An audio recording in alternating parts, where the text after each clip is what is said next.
Yeah, we were kind of like there, like waiting for her take to come up, her coverage, and then all of a sudden she comes on with her booming voice, and we were just like. Those first films and the books were such a phenomenon. Do you guys both have any kind of memories tied to watching them for the first time or reading the books for the first time? What were your kind of origins with this series? Yeah, I have a fun little tale I like to tell about when I was in, I can't remember, I was either 13 or 14, and I had to give up my lunch break because I had bad grades, so I got sent to go to study hall, and essentially you could do whatever as long as it was educational.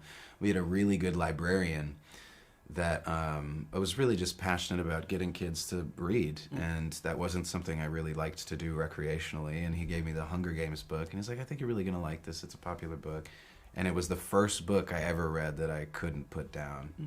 It really kick-started my kind of journey to recreational reading. And now you're a pretty big reader, right? Yeah. I see you reading all the time. I have like kind of eras where you're in your reading era. Yeah, exactly. Yeah, nice. Thanks to this teacher. Yes. Yeah. Basically, yeah. Yeah, I actually wasn't a fan of the books growing up. Not that I wasn't a fan, I just hadn't read them. But I went to see all the movies when they came out, like on the day they came out with my mum and my sister. And definitely it carries some nostalgia for me, the feeling of going, like, or piling into the car on like a cold winter English day and gonna go, because they all came out like this time of year. Yeah. So yeah, going to like my local little cinema and seeing them with my mum and my sister. And like my favourite smell in the world is the smell of cinema popcorn, and like that crusty smell of like old popcorn in the cinema, like crunched into the carpet. And like without a doubt, when I smell that, it reminds me of specifically like this franchise, because it's one that I went to see with my family a lot. So yeah, like I definitely was aware that I was stepping into the world that for me like means a lot. You're obviously both surrounded by this incredible cast as well. Like everyone in this film is like you know. Brilliant. So, do either of you have any particular memories of particular scenes you had with particular actors? So, really kind of. I feel like we both referenced that one with Peter where he gives that speech. Yeah. Like Peter Dinklage uses language in a way that like I don't think I've ever seen an actor do, quite to the same like skill level. Yeah. And makes it look so easy, even though like we as actors know that is not easy. He is like he's using such like dexterity in his language, and it's all with the purpose of like getting the point of view of the character across. And he's just like such a pro.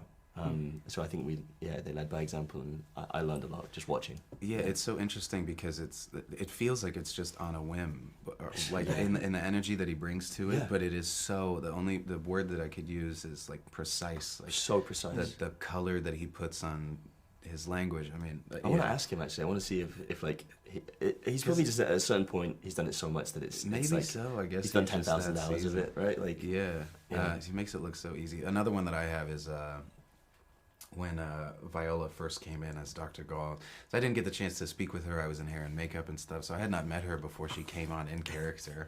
So it was kind of crazy. I had this moment like in the front seat at the reaping, like when she comes up, and I don't remember what her line is, but she's got that smile and like the eyes, and I was like genuinely.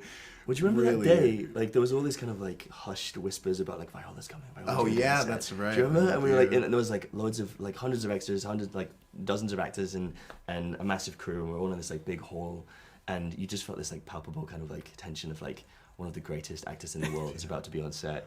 And I don't think any of us met her before like the first take that she comes in on, which may have been by design, I don't know. Maybe, I wonder if she did that. Or it's just like a genius mistake.